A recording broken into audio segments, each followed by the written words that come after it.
Hey there. You know, this weekend I sold a truck, took some pictures of it, got it detailed, told everybody, hey, the motor's bad or something's going on with it, but it still got sold. I had a wonderful thing happen. Gentleman that I bought this motorcycle in 2002, traded it in like an idiot after 2 years, found out who bought it, got in touch with him, and thankfully he responded. We became friends. Talked to him and he said, yes, I will sell it back to you. I was like, cool, because I really want to get that bike back. So we got that going on. I think I have finally found my truck at the price that I'm comfortable with. Looking forward to that as well. You know, and here's the thing is that there's a deal that I'd signed the contract on a mobile home park, and I ended up basically releasing the owner from it because he's got somebody else that will do the deal and he'll end up better off than with me, even though I had first dibs, okay? And the thing is that I'd really like to sit there and tell you and say, oh man, you know, I'm all about the money and everything like that. I happen to know that I honestly believe the guy's in a financial jam. He had a father that died, long story short, but he needs some money, okay? And, you know, at the end of the day, I have to sleep with myself and be comfortable with that. And no matter what you do in life, you know, and all these deals and everything like that, eventually you have to have people in your life and you have to talk with people and you have to be good with people in the sense that, you know, I try to treat people the way that I would want to be treated. It's not always possible, okay? However, in this situation, you know, I respectfully bowed out of the situation and allowed that gentleman to go forward because somebody was going to be buying the whole deal where I was only going to get half the deal, so to speak. And then he was going to get left with a piece of property that was basically going to be worthless. But somebody else wanted to buy the whole thing at one time, and so it's going to work out better for him. The great thing with me is that, you know, I'm going to sleep real good at night, you know, and even the realtor representing me said, I knew you were going to say that, but I still had to ask you, and I still have to send you the form to sign and say, you know, we're bowing out.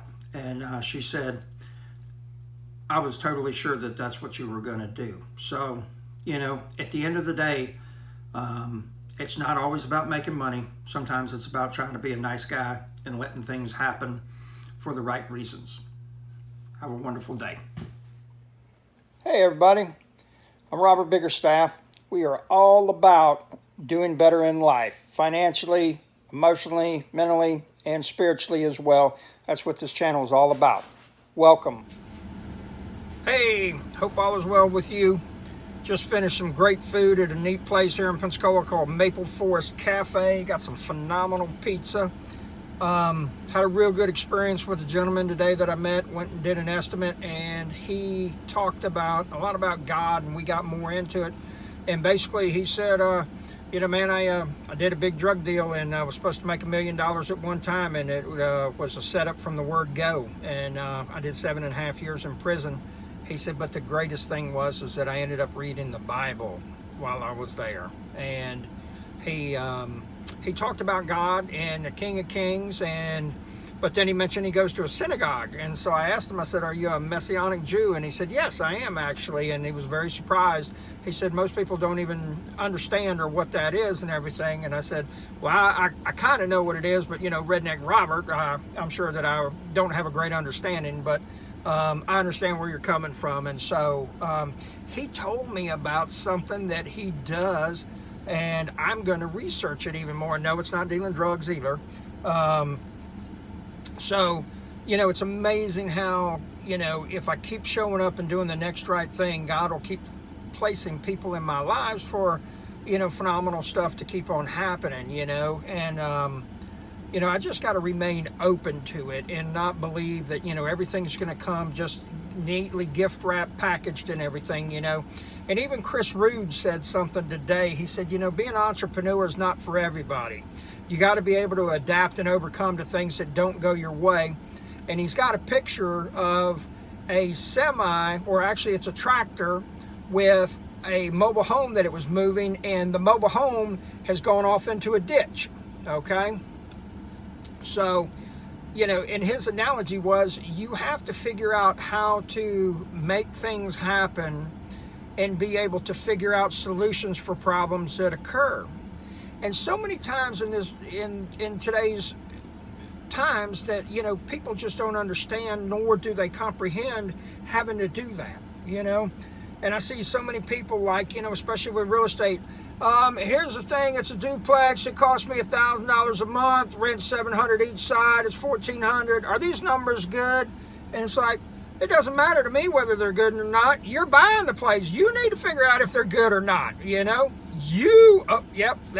that word. You got to do, and do the research yourself. And so many times people just want everything to be spoon-fed to them, and it's like, I've been a landlord for 17 years. My threshold for pain and risk adversity is totally different than somebody that's starting out.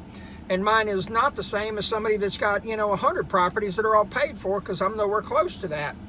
So the thing is that you got to figure out what it is that works for you, and then make some things happen, Absolutely, positively, unequivocally, there is nothing that beats action. Okay? Say what you want, but the person that fires more shots, that gets in the pit more often, that gets on the dance floor more often, that asks more women to dance, that goes on more job interviews, those are the people that are going to see results, whatever it is. Okay, they're going to see more results. I see people talk about, oh yeah, I'm going to make some deals, I'm going to make some offers on some properties, it's 40,000, I offered them 25, I can't believe they got mad. Well, I understand, but if you're really not about growing your portfolio, then you'll keep on doing things to keep yourself stagnant and staying stuck. Okay? It's all about making progress and doing better. It's Rental Robert. Have a wonderful day.